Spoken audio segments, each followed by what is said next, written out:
Hello and welcome back to the My Tehillim Time Festival, our Omer edition, where we're counting the Omer.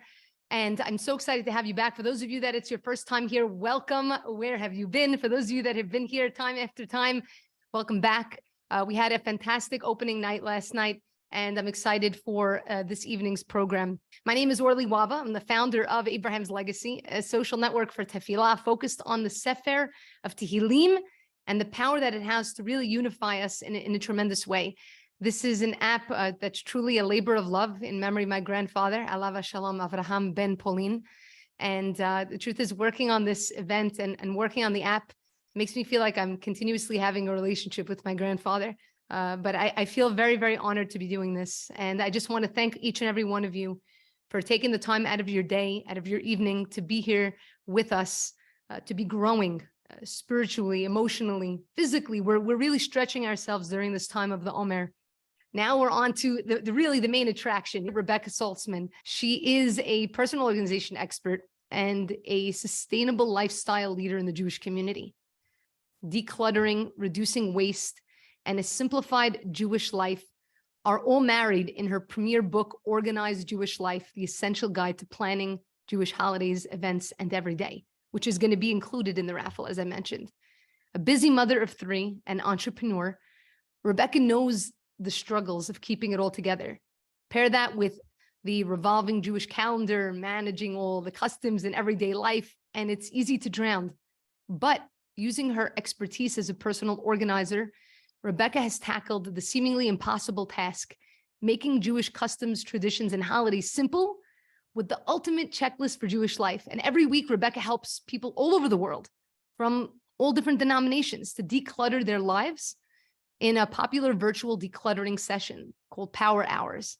And she's thrilled for her book to impact the lives of so many in new ways and help people find happiness and peace beneath all of that clutter. And that's very much a time of, connected very much to the time of the Omer and what we just came off of, Pesach, right? We just decluttered our lives. When we declutter our lives, we actually make space for the beracha that Hashem is intending for us. It's not necessarily a simple thing, but with her guide, it can help us get there. So I am excited and honored to have with us today Rebekah Saltzman, who's going to be speaking about how to incorporate Hashem and Tehillim into your life. And we're going to be focusing on on chapter 39. So without further ado, I give you Rebekah Saltzman. Thank you so much, Orly. I'm so glad to be here, everybody. You can connect with me on Instagram at balaganbigan. I would love to, hear what you have to say about my talk tonight, and I'm looking forward to interacting with all of you. If you'll permit me, I'd like to tell you all a short story about something that happened to me today. My dad came to visit my family in Israel for Pesach, and Pesach's over, but he's still here. And at first, when he told us the dates that he was going to be staying a little bit longer, I was really excited because I love to spend time with him. And then I was a little bit filled with dread because I'm like, well, what are we going to do with him? Right? My husband and I have to work when Pesach is over. The kids are going back to school. Like, what are we going to do all day? He a little bit needs somebody to entertain him because since my mom passed away, it's a little bit difficult for him when he comes to visit. I was just really struggling because I'm like, how are we going to manage, right? Like, what's going to happen? What is this going to look like on these days when we're working?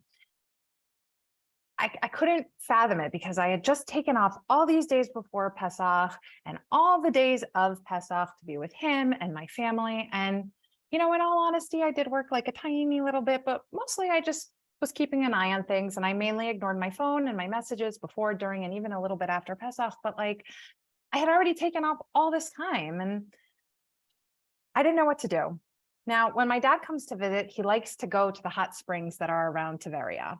And it's not so far away from me because I live in Haifa, but it's not so close. And the one that he likes to go to is kind of a difficult drive for me.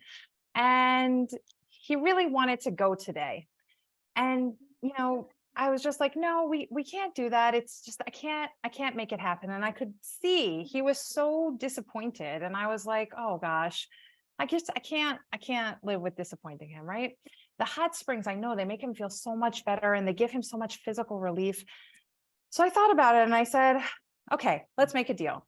I'll take you to the hot springs that are inside Tveria, not the ones that are outside. I know you don't like them as much, but at least you'll get some of the benefits and we can go there and stay as long as, up till 3:30 or 4, so I could make it back in time for you guys all tonight. And he was like, that's a great, compromise. So what shifted? When I thought about it, I couldn't not make time to do something for him. Now, it wasn't a perfect solution, but it was good enough. It was okay. He doesn't come to visit that often, and I only see him a couple of times it's a couple of times in the year. And even though I talk to him almost every day, except for Shabbat and holidays because of the time difference, and I thought about it and I was like, how much time do I have left with him? He's almost 77. I mean, he should live and be well, but no one lives forever. I really have to take the time with him. I have to enjoy the time that I have with him because I don't know how much more I'm going to get.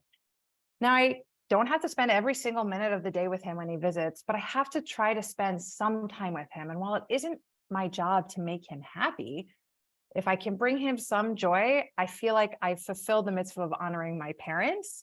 And after all, with only one parent left, it just becomes so much more important to honor the one who's living. So I rearranged my day today and we went to the hot springs in Tveria, which were beautiful, by the way, and I highly recommend them. Would I be able to arrange every day to accommodate him? No, but I can do it sometimes because understanding how my day is organized gives me the flexibility to pivot and move things around. A little side note for you, the key to flexibility and being organized is not overscheduling yourself. So if you don't take away anything else from today, remember that.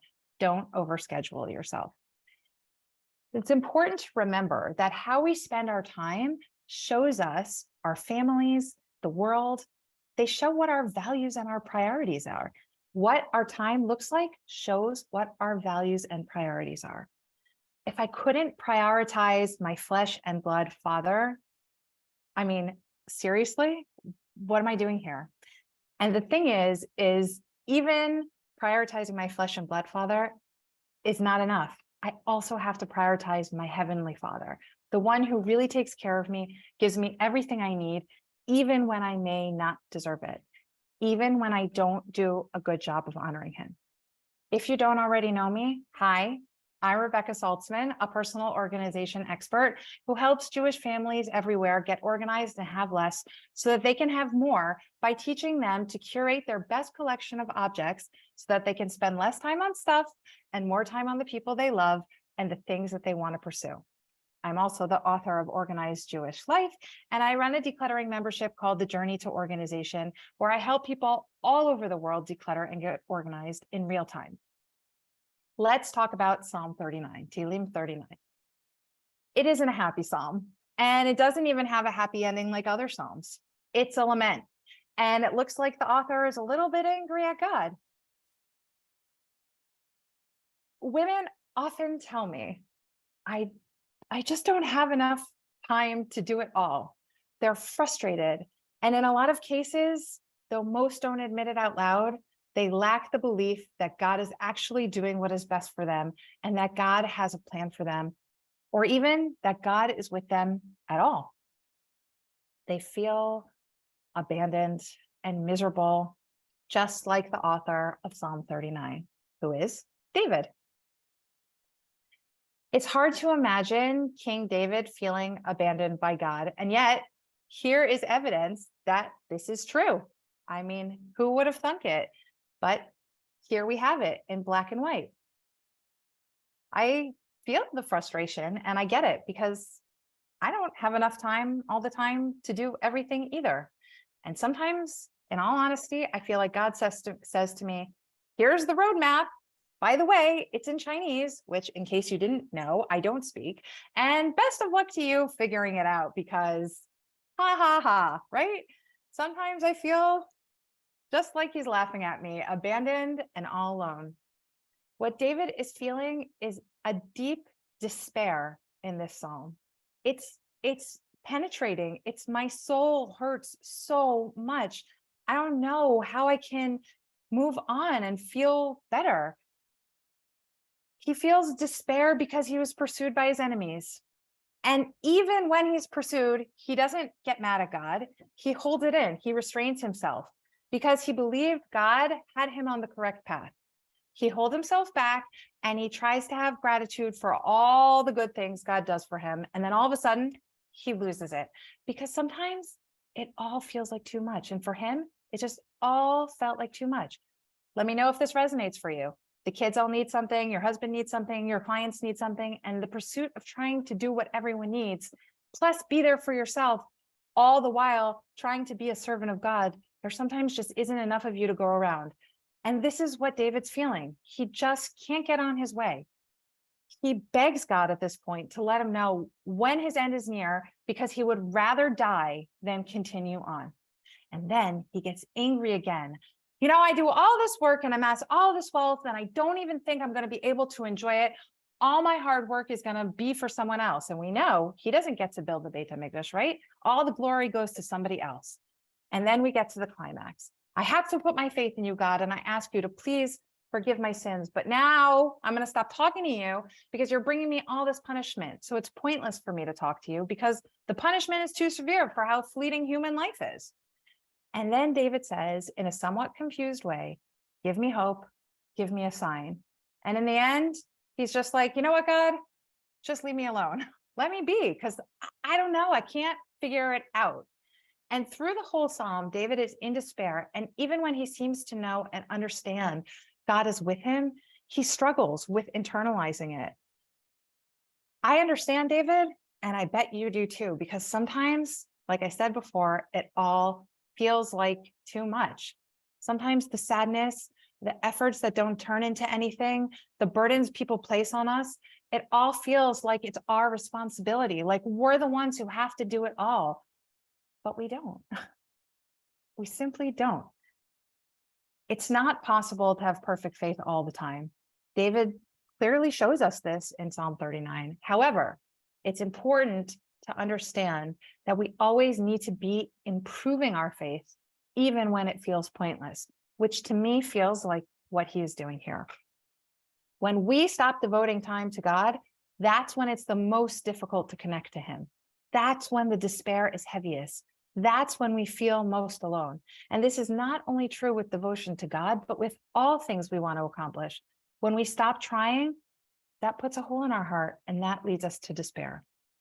In this week's parak of Pirkei Avot, we learn we don't need to finish the job, but we can't stop trying to finish it, right? We always have to keep trying.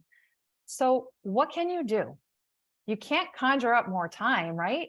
I mean, if you can, let me know the secret because I'd love to know. But you can prioritize how you spend your time. Now, in my opinion, you need to follow the sages from also this week's chapter in Pirkei Avot, who remind us that the more possessions we have, the more worry we have. Simply put, when you have more stuff, it's easy to get caught up in the stuff.